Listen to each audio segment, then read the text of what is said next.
একটা মেডিকেলের জরুরি অক্সিজেন সাপ্লাই ছিল, লিকুইড মেডিকেল অক্সিজেন ওরা সাপ্লাই করতে একটা ট্রাক এবং আরেকটা বাসে যে আপনারা দেখতে পাচ্ছেন পুড়ে গেছে বাসটা। এই দুইটার সংঘর্ষে আগুন লেগে গেছিল বাসটাতে। আমরা খবর পেয়ে আসি এখানে।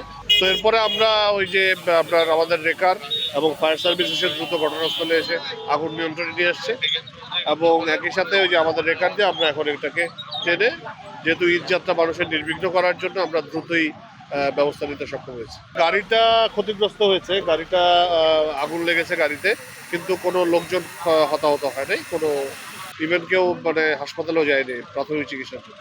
সবাই নিরাপদে নামতে সক্ষম হয়েছে। ড্রাইভার আমরা কাউকেই পাইনি, ড্রাইভার আমরা এসে কাউকেই পাই নাই। যে ট্রাকের ড্রাইভার উনিও গাড়িতে চাবি রেখে চলে গেছেন এবং বাসের ড্রাইভার তো আগেই পলাতক। বাসে আমি যতটুকু শুনেছি যাত্রী ছিল এবং যাত্রীরা দ্রুত নেমে গেছে। সংবাদ পাওয়ার সাথে সাথে আমি আমার 3টা ইউনিট নিয়ে আমার সমস্ত জনবল এবং 3টা ইউনিট 15 জন জনবল এবং আমার 3টা ইউনিট আমি ইনচার্জ সহ ঘটনাস্থলে উপস্থিত হই। এসে আমরা দ্রুত পানিবাহী গাড়িতে পানি দিয়ে আমরা আগুন নিয়ন্ত্রণে আনি। পরিবহনে যে আগুন জ্বলছিল সেই আগুনটাকে নিয়ন্ত্রণে আনি। শিয়া বাটার ও ভিটামিনে সমৃদ্ধ লিলি বিউটি সোপ, তারুণ্যময় উজ্জ্বল ত্বকের জন্য। এবং সাথে সাথে আমরা যে গাড়িতে গ্যাস বের হচ্ছিল, অক্সিজেন গ্যাস বের হচ্ছিল, সেটাকে আমরা পাইপ স্কুইজার দিয়ে সেটাকে শিথিলতা আনার চেষ্টা করি।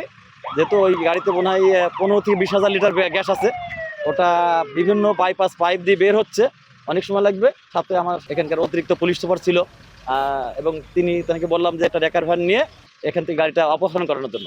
আমরা মোটামুটি আগুনে এবং অন্যান্য কাজ করতে প্রায় 40 থেকে 50 মিনিট সময় লেগেছে। আমরা সমস্ত আগুনটা নির্বাপন শেষ করেছি, পরিবহনকে রক্ষা করেছি এবং অন্যান্য পরিবহনকে রক্ষা করেছি। এবং যে গ্যাস বেরোচ্ছিল যে ট্যাঙ্কার থেকে, সেই ট্যাঙ্কারটাকে রাস্তা থেকে পুলিশকে নির্দেশনা দিয়ে সেটাকে অপসারণ করানো হয়েছে। আমাদের কার্যক্রম শেষ এবং এখানে কোনো কোনো সংবাদ আমরা পাই এবং হতাহত কোনো কিছু ঘটে নাই এবং আমরা এই উদ্ধার কাজে কাউকে হতাহতের মধ্যেও ফেলে দিই।